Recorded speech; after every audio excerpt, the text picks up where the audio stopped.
Said the game must have got rained out or something. How a basketball game will get rained out. Come on, big. Jigger. Yo, R.I.P. Biggie, yo. What's up, War Room World? Welcome to another edition of Inside the War Room with your boys from War Room Sports. I'm Devin McMillan. That's my man, Jimmy Williams. Yo, FOH, Dwight. And that's my man, B. Austin. What's here for Leah? All right, so look, the decision, the 2013 version has just come down. Dwight Howard has chosen the Houston Rockets. There's a lot of disappointed Laker fans everywhere out there. There's a lot of ecstatic Houston. Actually going to be out in Houston next Friday, so I'll give you guys the temperature of the city when I get there. But Jimmy, let's start with you. I mean, you're a Lakers fan. What does this mean to you? Are you disgruntled or? Yo, Laker Nation, I'm not really disgruntled because I'm going to be completely 100% honest with you, and everybody's going to think I'm lying when I say this anyway, but you can watch my previous video and even look at the comments from days ago. I thought Houston probably was a better fit for Dwight. I don't think we were going to win with Dwight anyway. But here's something I find interesting, man. It's still Laker Nation forever, but yo, look, Houston, right? Their GM, Morey, he flipped Kyle Lowry, Kevin Martin, and Jeremy Lamb into James Harden and Dwight Howard, yo. So salute to him, yo, because he turned sugar into ish. You know what I mean? He out there cutting that dope. He turned ish into sugar, rather. But what'd you say? I see he out there cutting that dope and mixing it up and making it Listen, hot. man, this is like the Latanza heist, man. When you look at the assets that he had in Houston and what he turned it into, whether Houston can be a contender to win the West now, we'll get into that a little bit later. I really don't know. But I'm not really disappointed. I kind of figured he would go there anyway because honestly, right now where the Lakers stand and where Houston stands, it's a better fit. I mean, the Lakers have Kobe, who's coming off an injury, may not play right away, a 40-year-old point guard. I mean, it's just not, Houston's a better position. No state tax, can't forget that one. Houston's a better fit for him anyway. It's less pressure. Less pressure. And you know that he made. I would say now, but go ahead, I mean, you kind of got to look a couple of years down the road because, I mean, I don't know if it's possible to Won't be do that a in fit today's because society. Because there's no team in the NBA that retools and reloads like the Los Angeles Lakers. We all know every time, it looks like they're going to be down for a while, Mitch Kupchak goes out and does something and turns the fortunes of the team around. I mean, when Shaq left, everybody's screaming, oh, Kobe will never make the playoff again. 2 rings later, you know what I'm saying, they're trying to get Dwight Howard to stay in town, and he kind of bolts. So I'm not sure if I'm going to call it a better fit. I do think that, honestly, I think that it's changed since then with the new CBA, which is funny because it was, set in place to protect the small market teams. And the new CBA is the only reason James Harden was able to go to Houston and flip this whole thing. So it kind of hurt the it didn't do what it was supposed to do. Let's put it that way. I just think that things have changed. The Lakers' ownership has changed. The way they run the organization has changed. So it's not the same Lakers. And I can say that as a Lakers fan. And, of course, I'm rooting for my team to win. I just also understand that things have changed. These players these days, they don't care about the mystique or the history of a team. They just don't care. I mean, I didn't expect new breed of athlete. And, he's not a part of that history. But I'm just saying. So with in terms of being able to get free agents, yeah, but in terms of being able to get free agents the same way that they were in the past, I just don't see it. You know what I'm saying? But with them trying to pitch him with the whole mystique of the Lakers and the legendary centers and stuff like that, I never thought that was going to appeal to Dwight Howard because I don't think he, like you said, I don't think he cares much for that pressure in the first place. So I didn't really think that pitch meant much, but. I'm just going on the notion that new CBA or not, this team is going to reload at some point, even if it takes a year or two. Because if you think about it, after next year, like this year that we're going into, they have basically a whole roster signed. The year after that, only one person on that roster is still on the hook for some money, and I forgot who that was. So they're going to have plenty of money to play with in the offseason next year. So I don't know if I would have just been gung-ho to leave that team. But Hey, that's the from a decision he made. I What mean, do you but think, now Will? he's gonna compete. He's basketball gonna compete right away with Houston, though. from a that's Go ahead, we BL. think So we think. that we're Yeah. saying So that we we don't know. think. From a basketball perspective, it makes sense to me. Dwight Howard is what I like to call a tax return dependent type of player on offense. So he needs to be in a pick and roll situation with guards that are going to allow him to set the screen, have him dive to the rim, and throw him the lob or get him the entry pass. Harden, though he is a scorer first and foremost, he is a great playmaker and he is a pick and roll player. Jeremy Lin can't really play basketball without the pick and roll. So I think that he's in a position with two guards that are going to get him 20, call it 22 to 24 points per game off of those types of situations. Well, I That's mean, what No. not to that's cut what you I off, think B. if he's Austin. healthy. If he's Not to cut you off, but healthy. Jeremy Lin supposedly is on his way out the door. They're saying that Interesting. Jeremy Lin and the Sheik are being moved to Atlanta for Josh Smith. That's the word Ooh, right now. Hasn't that's been a officially announced or done yet, that's a mean that's a but mean that's what they're saying. So move Jeremy Lin may too. not even be there if this That's a goes mean through. move. Jeremy Lin may not be there, but as of today, I'm going to say what they have on the roster today. I see how that works, because as a tax return dependent player, much like John Stockton, Karl Malone, and Steve Nash, the whatever big man he was playing with back in his prime. That's how Dwight really thrives and gets his buckets. Kobe is fully equipped to do that, but he just didn't. That's not what he really does. And why should he with Dwight? Dwight didn't earn that. But you can't. I mean, you can't put that on Kobe. That's just not. It wasn't the It wasn't the offense they were running. that Like, It Antonio wasn't. was running. It wasn't. It Mhm. wasn't. I Who mean, I who don't was really the put it guard? on. Who's the No, guard? I still wasn't. I wasn't done because that's the basketball standpoint. And then defensively, he provides a force in the middle. As a man and character, yo, my man is the equivalent of a 16-year-old girl. Like I just I can't. Dude doesn't even want to be in a situation where there's any pressure and there's so much indecision and back and forth with dude. I can't stand it. Like it's the opposite of manliness, man. I can't. I mean, that's the only thing. If deal there with was it. anything I would knock him for. Like, I'm not gonna knock him for exercising his free agent rights and Me switching either. teams.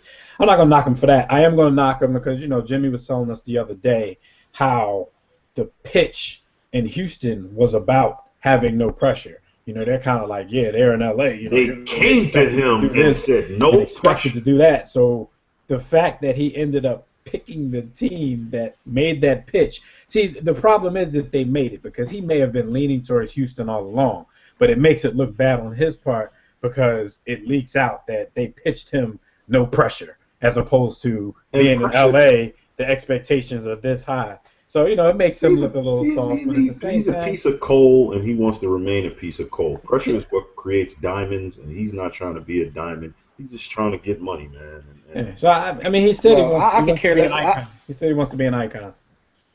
How? How are you gonna be an My icon with thing no is this. pressure? He'd have been an icon standing Yo, in but he LA. doesn't. He's a doodle, He, yo. he wants to be an icon, but he doesn't want to be an idea. Anyway, shout out to Will Smith. But who's the guard that played for Houston that in the playoffs he started balling? I can't think of Patrick this gentleman's Beverly. name, and they stopped giving him the minutes. Who? Patrick Beverly. The dude who hurt Yeah, Westbrook. well, Yeah. He was tough. He was okay. actually Oh yeah, that's finishing- he was actually that's the boy that He hurt was Westbrook. finishing games. They Yeah, were you're putting right about Jeremy that. Lin on the bench, and in the fourth quarter, crunch time, they were going with Patrick Beverly and James Harden. And that's, I mean, dude played well in the playoffs though. So I guess if they move Lin, maybe he'll be the lead guard. But he's not really when a you look passer at though, Jimmy. That's the funny thing. He's not really a setup guard. He's more of he's a lockdown defender, and he can kind of score. But he's not a high IQ, and that's not a knock to him. I don't know whether he's a high IQ guy, but he's not known as a pick and roll. I was about to ask you how you know that. Delivery, But anyway, a pick and roll delivery. Well, I'm just saying that James Harden will be the playmaker. All he's It's known hurt for me. right now It's is hurting Russell Westbrook. hacking dudes after the whistle. So, so he got to get his reputation But up. James Harden will have the ball in his hand anyway. James Harden will be the playmaker. True. I just think that in terms of, and I know I'm about to catch like flack from all the rest of Laker Nation, but at the end of the We day, don't care. I didn't F think them. that we would compete. No, what I'm saying is, at the end of the day, I don't think we would compete with him anyway. I think it's time to move on from the whole thing. Amnesty Bean. I think it's time to trade Powell. I mean, just start from scratch. That's the way I see it, because I don't see Would us you competing, amnesty and I'm not Magic with in this making the situation? playoffs, man. I don't care. I don't care about making the playoffs or being a good team and Kobe scoring 40 a night. That means nothing to me. I'm trying to win. So if you want to win, listen. It is what it is. I root for the name on the front of the jersey and not the back. Nice cliche there. I don't buy that where we wouldn't have competed with him though. I mean, he's still a great player. Kobe's still a great player. Steve Nash is healthy. He's still good enough. If they could get the right system, it may be like everybody's going to look at Dwight. Everybody's going to look at Dwight for bouncing and I know I am. throwing D'Antoni under the bus. But at the same time, D'Antoni probably isn't the man to coach that roster. So if you really wanted to get him back, then that's probably the promise that you had to make to him. And remember, guys, I've been saying that for the last 3 weeks. Yeah, but on our they're podcast. not Like, financially. They couldn't do that though. man, Yeah, they'd have been paying 3 coaches. they would have been, but it's the Lakers. They got the money. You had to do what you had to do. I mean, you talking about coaches, or you talking about a potential Yeah, but franchise Dev, you're talking about the old Lakers, and this is what I mean about about things changing. The old Lakers under Dr. Buss do whatever to win. These new Lakers don't do that. This is a whole new regime. It's not the same as it was, and that's part of it. They Okay. want to pay But- 3 Well, coaches. we're talking now, though. Everybody on the team asked for Phil Jackson, and Phil Jackson was looking like he was down to come back. So, yeah, it was stupid on their part for even bringing Mike D'Antoni in the first place. And I think it lost them their next franchise player, frankly. I think it really did. So, yeah, things may have changed. But what but, I'm saying, that's not a good thing. That don't mean I can't But yeah. criticize it. Things changed, and that's why no. dude is down in I Houston criticize right now. it all day long. Yeah. No, But I but criticize it all day long. But what I'm saying is, in this free agency period, when they were trying to recruit him, I didn't think he would come because, like you said, I mean, he didn't fit with D'Antoni's system, and they weren't going to get rid of D'Antoni because these are the same dudes that gave D'Antoni the contract, you know, when like everything you just said took place. Yeah. So they weren't going to move on from that. And I think that, you know, it's a bad situation, but that's why I say blow the whole thing up, because this isn't the old regime where we can just retool and keep going. They're going to have to start over. Yeah, but everybody says that every time they take a bump, and then Every time they they mess retool. up, Yeah. we're going to start. Like I over said, every tool. we Yeah, heard but this. this They is could've- like they I'm could've- again. I'm this not is talking about that. I'm not talking about that, B. Austin. I'm talking about, you know, everybody out there said, "Oh, the Lakers are done" every time something like this happens, and you know it hasn't proven to be Yeah, that. but no way yet. free agent usually leaves the Lakers like this. To be quite No free honest, agent chooses Houston over the Lakers. Like Shaq was traded. One thing, you know, everything happens for the first time somewhere, so I wouldn't read too much into that either. to be quite honest, man, this is all. Okay. This is all. It's a still- different team, yo. Different team.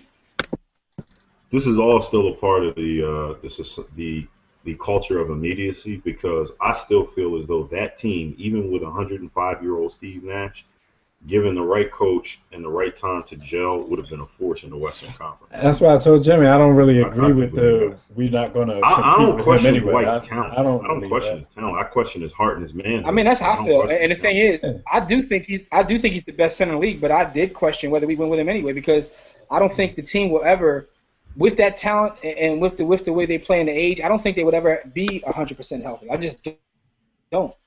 Kobe, I don't even know when he's going to come back in the season. He's not going to start the season. The health may have never been there, but I think the chemistry may have come eventually.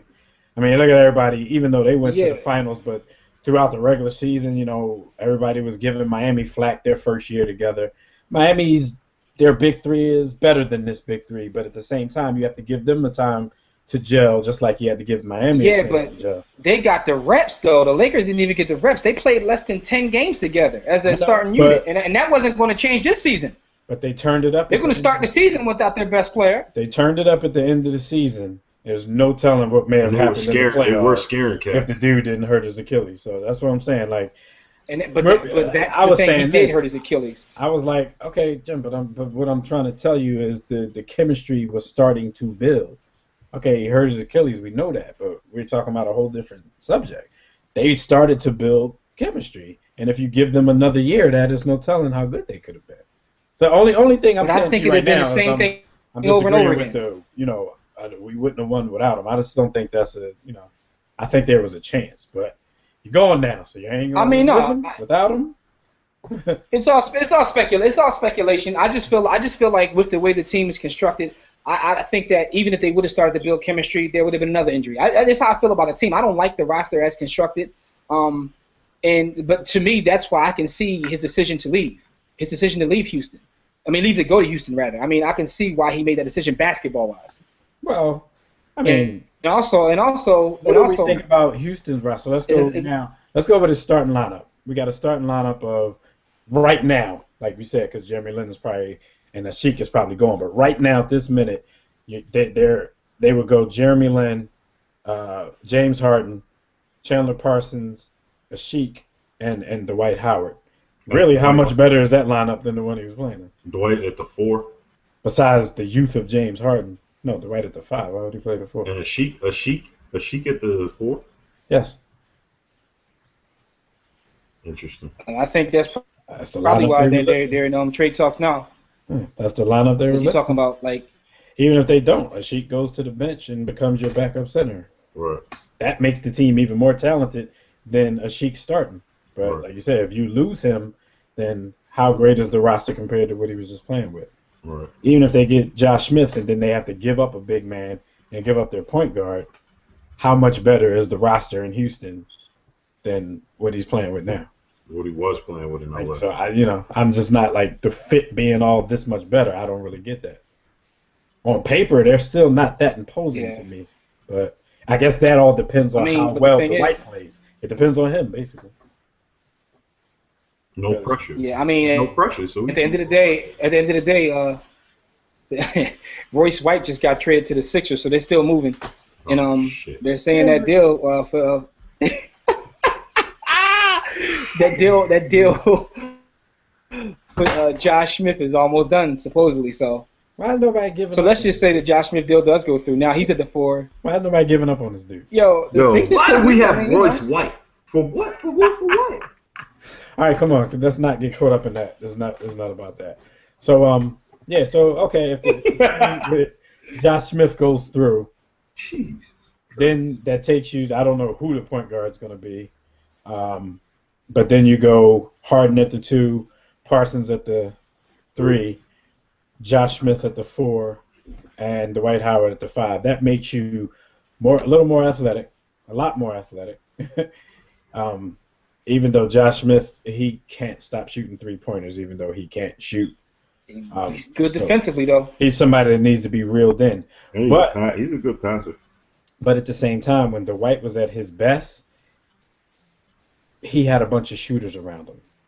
I don't really see that in this lineup. So, yeah, because Harden is really the only shooter, and he's an off-the-dribble shooter. He's not a catch-and-shoot guy. We talk about fit. I think his best fit actually would have been in Golden State. Not saying fit as in they're going to win, but as far as making his game flourish and being the closest thing he had to the 2009 Orlando Magic, I think that would have been in Golden State if we're talking about. Yeah, but they was giving up most of their shooters to get him, though. The last deal they had on the table, they were giving up Klay Thompson and Barnes and a couple other players. They were going to keep Steph. It would have been like Steph and Dwight. So, They got some shooters on their bench. It would have been sort of the same thing. All right, well. You got more faith in. But anyway, man, at the end of the day, man, the Lakers are about to pick up Monte Ellis, and we're going to get Andrew Bynum, and we're going to compete with those two, yo. Oh, yeah, because Monte ain't going to Dallas no more because Dwight not going to Dallas, right? Shout out to Monte and Kobe on the same roster. Nobody else will get a shot. Shout out to the Sixers for standing up for mental health. That's your man, B. Austin, man. That's mental health, man. Mental health trumps all. Evan Turner and Royce White. Not mine. Oh, man. What the 50 Tyson team. Anyway, man, look, make sure y'all like the video, rate the video, comment on the video, and subscribe to the page. Look, Dwight Howard's in Houston, so it's going to be another interesting. It's going to be another interesting NBA season where we see some new faces in new places. So we can't wait to get that tipped off. Look, As we tell y'all all the time, Don't man, accept Royce don't White. accept mediocrity and be steadfast in the war against ignorance. We see you chumps on top. It's still Laker Nation, baby. War Room 10, Clint. Peace. Don't accept Royce White. Kuwait, it's the war room with 5 nights at the round table. 5 Philly guys.